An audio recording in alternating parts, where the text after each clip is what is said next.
भूख ये तो हर किसी को लगती है।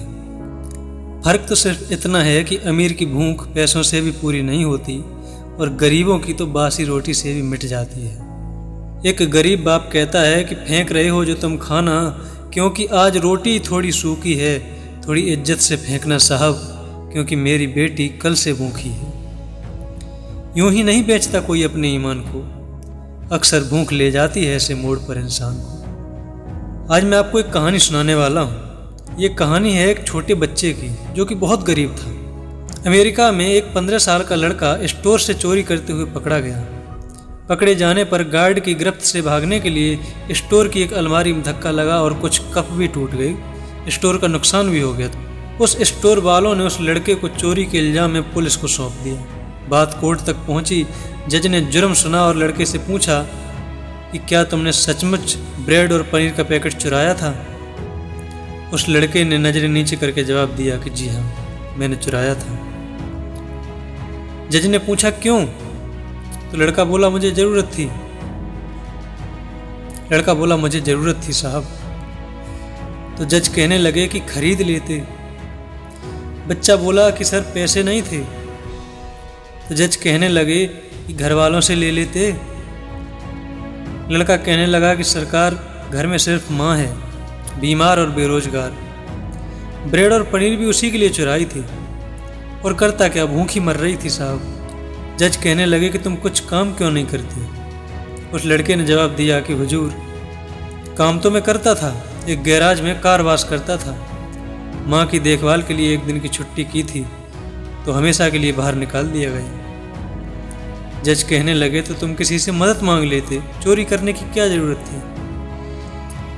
लड़के ने जवाब दिया कि सरकार, सुबह से घर से निकला था, लगभग 50 से ज़्यादा लोगों के पास गया, लेकिन किसी ने मेरी तरफ ध्यान तक नहीं दिया।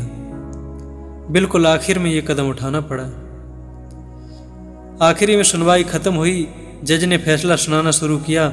जज ने कहा कि चोरी और विशेषकर ब्रेड की चोरी बहुत ही शर्मनाक अपराध है और इस अपराध के हम सब जिम्मेदार हैं। अदालत में मौजूद हर शख्स, मुझ सहित सभी अपराधी हैं, इसलिए यहाँ मौजूद प्रत्येक व्यक्ति पर $10 का जुर्माना लगाया जाता है। $10 दिए बगैर कोई भी यहाँ से बाहर नहीं जा सकेगा। ये कहकर जज ने $10 अपनी जेब से निकाले और बाहर रख दिए। फिर पेन उठाया, लिखना शुरू किया कि इसके अलावा मैं उस स्टोर पर $1000 का जुर्माना लगाता हूँ कि उसने एक भूखे बच्चे से इंसानियत न रखकर उसे पुलिस के हवाले किया।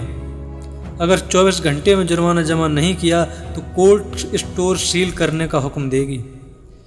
जुर्माने की पूर्ण राशि इस लड़के को देकर कोर्ट उस लड़के से माफ़ी चाहती है और सभी लोग जाने लगते हैं। फैसला सुनने के बाद कोर्ट में मौजूद लोगों के आंखों से आंसू बरस ही रहे थे। उस लड़के की आवाज़ थम सी गई, जैसे वो एकदम सन्न रह गया, हिचकियाँ बंध गईं। वह लड़का बार बार जज को देख रहा था, अपने आंसू छिपाते हुए। जज बाहर निकल गई। वह लड़का बार बार जज को देख रहा था, लेकिन जज अपने आंसू छिपाते हुए बाहर निकल गए। साथियों, क्या हमारा समाज, हमारा सिस्टम और अदालत इस तरह के निर्णय लेने के लिए तैयार हैं? चाणक्य कहते हैं, यदि कोई भूखा व्यक्ति रोटी चोरी करता पकड़ा जाए तो उस देश के लोगों को शर्म आनी चाहिए। दोस्तों, रिसर्च करते समय ये कहानी मुझे दिखी तो मुझे लगा कि मुझे आप लोगों तक शेयर करनी चाहिए। अगर कहानी पसंद आई है तो प्लीज़ मुझे बताएं कि कहानी कैसी लगी।